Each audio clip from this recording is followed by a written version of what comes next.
ഒരാൾ മരിച്ചാൽ ചെയ്യേണ്ടുന്ന സുപ്രധാനമായ ബാധ്യതകൾക്ക് പോലും ഇന്ന് ആളുകളില്ലാത്തൊരു സമയമുണ്ട്. അതൊക്കെ നടക്കും, ഞാനില്ലെങ്കിലും അതൊക്കെ നടക്കും. അതുകൊണ്ട് ഞാനൊന്ന് പോയില്ലെങ്കിലും, ഞാൻ അവിടെ എത്തിയില്ലെങ്കിലും അതൊക്കെ ആളുകളുണ്ടല്ലോ. പക്ഷെ നമുക്കൊരു റോള് പടച്ചോ നിശ്ചയിച്ചിട്ടുണ്ട്. ഒരു ജനാസ, ഒരാൾ മരിച്ചാൽ ചെയ്യേണ്ടുന്ന സുപ്രധാനമായ കാര്യങ്ങളെ ഇസ്ലാം വിലയിരുത്തി. തഗ്സീലൽ മയ്യിത്തി, ആ മയ്യത്തിനെ കുളിപ്പിക്കണം. പഠിക്കാത്തവരൊക്കെ പഠിക്കണം. സ്വന്തം കുടുംബത്തിലെ മയ്യത്തുകളെ കുളിപ്പിക്കാൻ പറ്റാവുന്ന അറിവുള്ള, അതിന് കഴിവുള്ളവരായി നമ്മൾ മാറണം. ഭർത്താവ് ഭാര്യയുടെ മയ്യത്ത് കുളിപ്പിക്കുന്ന രംഗമൊക്കെ ഹദീസുകളിലൊക്കെ പഠിപ്പിച്ച രംഗം കാണാൻ സാധിക്കും. വേണം നിർബന്ധമൊന്നുമല്ല പറയുന്നത്. പക്ഷെ നമുക്ക് നമ്മുടെ കുടുംബങ്ങളുടെ ജനാസ കുളിപ്പിക്കാൻ പറ്റണം. അതൊരു ബാധ്യതയാണ്. ആ കുളി കഴിഞ്ഞതിന് ശേഷം അതിനെ കഫൻ ചെയ്യാൻ അറിയണം. വലിയ പണിയൊന്നുമില്ല. 3 വെള്ളത്തുണിയിലേക്ക് കൃത്യമായ രൂപത്തിൽ അതിനെ പൊതിയാൻ കഴിയാം. വഹമലുഹു, എന്നിട്ട് ആ മയ്യത്തിനെ മയ്യത്ത് കട്ടിലിൽ ചുമന്ന് കൊണ്ടുപോകാൻ എല്ലാവർക്കും എല്ലാം കഴിയില്ലല്ലോ. കുളിപ്പിക്കാൻ കഴിയുന്നവർ കുളിപ്പിക്കട്ടെ, കഫൻ ചെയ്യാൻ കഴിയുന്നവർ അത് ചെയ്യട്ടെ. മയ്യത്ത് ചുമക്കാനെങ്കിലും, ഒരു കൈ പിടിക്കാനെങ്കിലും ഞാൻ അവിടെ വേണമെന്ന് നമുക്ക് ഓർമ്മ ഉണ്ടാവണം. നമ്മൾ ചിന്തിക്കണം. വസ്സലാത്തു അലൈഹി, ഇതിനേക്കാൾ പ്രാധാന്യമാണ് ആ മയ്യത്ത് അവിടെ വെച്ച് നിസ്കാരം നടക്കുന്ന സമയത്ത് നിസ്കാരത്തിന്റെ പിന്നിൽ, ആ മയ്യത്തിന് പിന്നിൽ അല്ലാഹുമ്മ ഗ്ഫിർ ലഹു വർഹംഹു എന്ന് പറഞ്ഞ് പ്രാർത്ഥിക്കാൻ നമ്മൾ ഉണ്ടാകണം. എന്തിന്? നമുക്കും ആ മയ്യത്തിനും അതുകൊണ്ട് ഗുണമുണ്ട്.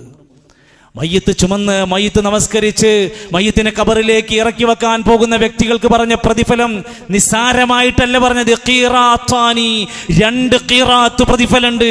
1 ഖീറാത്ത് എന്ന് പറഞ്ഞാൽ ഉഹുദ് മലയോളം വലിപ്പമുണ്ട്. മദീനയിൽ സന്ദർശിച്ചവർക്കറിയാം, മദീനയിൽ ഒരുപാട് മലകൾക്കിടയിൽ ഉയർന്നു നിൽക്കുന്ന മലകളിൽപ്പെട്ടതാണ് ഉഹുദ് മലകൾ. അത്രയേറെ പ്രതിഫലമാണ് മയ്യത്തിന്റെ ഇത്തരത്തിലുള്ള തജ്ഹീസുകളിലേക്ക്, പ്രവർത്തനങ്ങളിലേക്ക് പങ്കെടുക്കുന്ന ആൾക്കുള്ള കൂലി.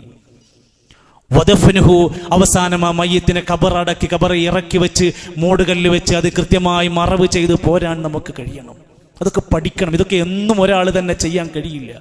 മാറി മാറി അത് ചെറുപ്പക്കാരൊക്കെ, പ്രത്യേകിച്ച് ആരോഗ്യമുള്ളവരൊക്കെ അത് പഠിച്ചു മനസ്സിലാക്കാൻ ശ്രമിച്ച് മുന്നോട്ട് വരേണ്ടതുണ്ട്.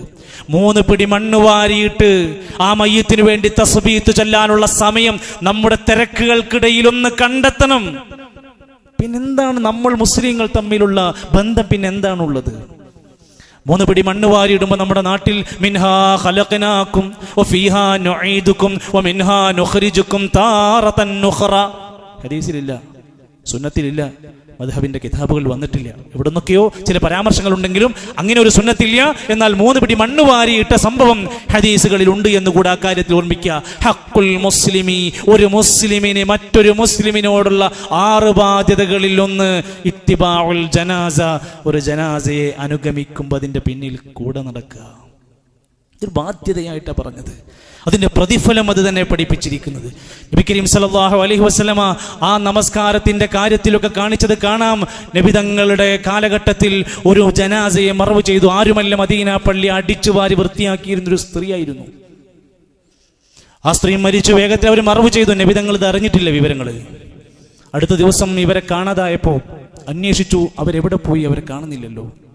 അവർ മരിച്ചു. നബിയെ നബിതങ്ങൾ ചോദിച്ചു, ദുല്ലൂനി അലാ ഖബരിഹ, അവരുടെ ഖബറൊന്ന് എനിക്ക് കാണിച്ചു തരുമോ? നബിതങ്ങൾക്ക് ലോകത്തെ എല്ലാ കാര്യവും അറിയാമെന്ന് വാദിക്കുന്നവര് ഈ ഹദീസ് പഠിക്ക്. അവരുടെ ഖബറൊന്ന് എനിക്ക് കാണിച്ചു തരുമോ? ഏതാണ് അവരുടെ ഖബർ? സഹാബത്ത് കൂട്ടിക്കൊണ്ടുപോയി കാണിച്ചു കൊടുത്തു. നബിതങ്ങൾ ആ ഖബറിന്റെ ചാരത്ത് നിന്ന് മയ്യിത്ത് നമസ്കരിച്ചു. അവിടെ മയ്യിത്തുണ്ട് ഖബറിൽ. അവിടെ വെച്ച് നബി നിസ്കരിച്ചു. ആരെങ്കിലും ഇതേപോലെ നാട്ടിൽ മരണം സംഭവിച്ച് ഗൾഫിൽ നിന്നൊക്കെ പെട്ടെന്ന് വരേണ്ടി വന്നു എങ്കിൽ മയ്യിത്ത് കാത്തുക്കണ്ട, മയ്യിത്ത് വേ മറവ് ചെയ്യാൻ പറയൂ. അയാൾ വന്ന് പതുക്കെ ഖബറിന് പോയിട്ട് അയാൾക്ക് മയ്യിത്ത് നമസ്കരിക്കാം. അവിടെ മയ്യിത്തുണ്ട്. എന്നാൽ മയ്യിത്തില്ലാത്ത നമസ്കാരം നബി സല്ലല്ലാഹു അലൈഹി വസല്ലം നമസ്കരിച്ചത് ഒറ്റ ഘട്ടത്തിലാണ്. നജാഷി എന്ന് പറയുന്ന ഒരു രാജാവ് മരിച്ചു. ഒരൊറ്റ മുസ്ലിം മയ്യിത്ത് നമസ്കരിക്കാൻ നാട്ടിലില്ല. മദീനയിൽ ഇരുന്ന് നബി തങ്ങൾ പറഞ്ഞു, ആ മയ്യിത്തിന് വേണ്ടി നമ്മൾ നിസ്കരിക്കണം. നിസ്കരിച്ചു. അവിടെ മയ്യിത്തില്ല. പക്ഷേ മറവ് ചെയ്ത് കഴിഞ്ഞിട്ടാണ് സംഭവം അറിയുന്നത്. എന്നാൽ പിൽക്കാലത്ത് സ്വഹാബത്തോ താബീങ്ങളോ ആരൊക്കെയോ എവിടെയൊക്കെയോ മരിച്ചതിന്റെ പേരിൽ അവിടെ വെച്ച് മയ്യിത്ത് നമസ്കാരം സംഘടിപ്പിക്കാറില്ല. മുന്നിൽ ഒരു മയ്യിത്ത് ഉണ്ടെങ്കിലാണ് മയ്യിത്ത് നമസ്കാരം സംഘടിപ്പിക്കാറുള്ളത്. നമ്മുടെ നാട്ടിൽ മയ്യിത്ത് നമസ്കാരമൊക്കെ കഴിഞ്ഞ് മറവൊക്കെ ചെയ്ത് കഴിഞ്ഞാൽ പിന്നെ കത്ത് കൊടുത്തേക്കണം നാട്ടിലേക്ക്. എന്തിനാ? അടുത്ത വെള്ളിയാഴ്ച എല്ലാവരും മയ്യിത്ത് നിസ്കരിക്കണം. അപ്പം നിസ്കാരം ഇവിടെ കഴിഞ്ഞിട്ടുണ്ട്, മറവ് ചെയ്ത് കഴിഞ്ഞിട്ടുണ്ട്, പിന്നെ അതിൻ്റെ ആവശ്യമില്ല. പിന്നെ മയ്യിത്തിന് വേണ്ടി പ്രാർത്ഥിക്കലാണ് അതിൻ്റെ ഏറ്റവും പ്രസക്തമായ ഭാഗമെന്ന് നമ്മൾ ഓർക്കുക. അതേപോലെ തന്നെയാണ് റസൂൽ കരീം സല്ലല്ലാഹു അലൈഹി വസല്ലം അവിടെ നിന്ന് പഠിപ്പിച്ചിരിക്കുന്ന സുന്നത്തുകളുടെ കൂട്ടത്തിൽ കാണാം, ഒരു ജനാസ ഒരു വീട്ടിൽ നിന്ന് മരണം സംഭവിച്ചു കഴിഞ്ഞാൽ അവർക്ക് വേണ്ടി തഅസിയത്ത്, അവരെ ഒന്ന് സമാധാനിപ്പിക്കും. വല്ലാത്തൊരു വേർപാടായിരിക്കും. അവരുടെ പ്രിയപ്പെട്ടവരാണ് വിട്ടുപോയിരിക്കുന്നത്. അവരെ എവിടെ നിന്ന് കാണുകയാണെങ്കിലും, പള്ളിയെന്നോ അങ്ങാടിയെന്നോ എവിടെ നിന്ന് കണ്ടാലും അവരുടെ മയ്യത്തിന് വേണ്ടി പ്രാർത്ഥിച്ച് അവരോട് ക്ഷമിക്കാൻ പറഞ്ഞ് അവരെ സമാധാനിപ്പിക്കുക എന്ന പണിക്കാണ് തഅസിയത്ത്. അതിന് നമ്മൾ കുറേ കെട്ടും മാറാപ്പും കോഴിമുട്ടിൻ എല്ലാം കൂടി എടുത്തു പോകേണ്ട ആവശ്യമില്ല. സമാധാനിപ്പിക്കുക, ആശ്വസിപ്പിക്കുക എന്നാണ് വാക്കിന്റെ അർത്ഥം. സഹാബത്തൊക്കെ കണ്ടാൽ പറയാറുണ്ട്, അഅ്ളമല്ലാഹു അജ്റക്, അല്ലാഹു നിങ്ങൾക്ക് വമ്പിച്ച പ്രതിഫലം തരട്ടെ, വഅഹ്സന അസാഅക വഗഫറ ലിമയ്യിതിക, നിങ്ങളുടെ മയ്യിത്തിന് അല്ലാഹു പുറത്തു കൊടുക്കട്ടെ, നിങ്ങൾ നല്ല ക്ഷമിക്കണം എന്നൊക്കെ പറഞ്ഞ് ആ കുടുംബക്കാരെ സമാധാനിപ്പിക്കുന്ന രീതി ഇസ്ലാമിലുണ്ട്. എന്നാൽ ഒരു ജനാസയെ ഖബറടക്കി കഴിഞ്ഞാൽ ചില കാര്യങ്ങൾ പാടില്ലാത്തതാണ്. ശ്രദ്ധിച്ചോളൂ, ചില കാര്യങ്ങൾ ഹറാമാണ്.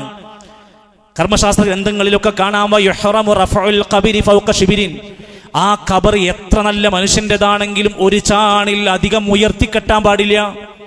മണ്ണിങ്ങനെ കുറെ ബാക്കിയുണ്ട്, ഇങ്ങനെ കൊണ്ടുവന്ന് കൂട്ടാൻ പാടില്ല. ഒരു ചാണോളം ഉയരത്തിലാണ് ഖബർ ഉയർത്താൻ പാടുള്ളൂ, അതിനപ്പുറം ഉയരാൻ പാടില്ല.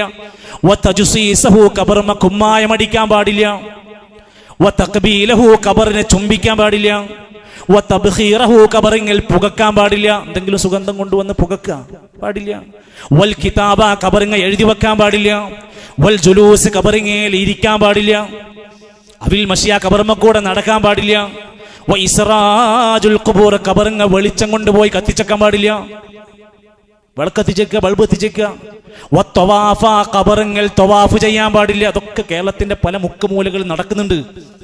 അതൊക്കെ ഔലിയാക്കന്മാരാണ്, മഹാന്മാരാണെന്ന് പറഞ്ഞ് ഇസ്ലാമിലെ നിയമങ്ങളെല്ലാം ലംഘിക്കാനുള്ളതല്ല മഹാന്മാർ. ഈ നിയമങ്ങളൊക്കെ എല്ലാവർക്കും ബാധക. വത്തവാഫ ബിഹാ വബിനാഉ മസ്ജിദിൻ അലൈഹ, ഖബറിൽ മസ്ജിദ് ഉണ്ടാക്കാൻ പാടില്ല. വദ്ദഫ്നു ഫിൽ മസ്ജിദി, ഒരു മയ്യിത്തിനെ പള്ളിക്ക് അകത്ത് മറവ് ചെയ്യാൻ പാടില്ല. ഇതൊക്കെ ഇസ്ലാമിക ലോകത്ത് അറിയപ്പെടുന്ന കിതാബുകളുടെ അകത്ത് കിടക്കുന്നുണ്ട്. പാലിക്കാൻ നമ്മൾ സന്നദ്ധരാവണം. നാട്ടിൽ വെല്ലുവിളി ഉണ്ടാവും. ഇത് പറഞ്ഞു കൊടുത്താൽ എതിർക്കാൻ ആദ്യം ചിലപ്പോൾ പുരോഹിതന്മാർ രംഗത്ത് വരും. പറയുക എന്നത് നമ്മുടെ ഉത്തരവാദിത്തമാണ്.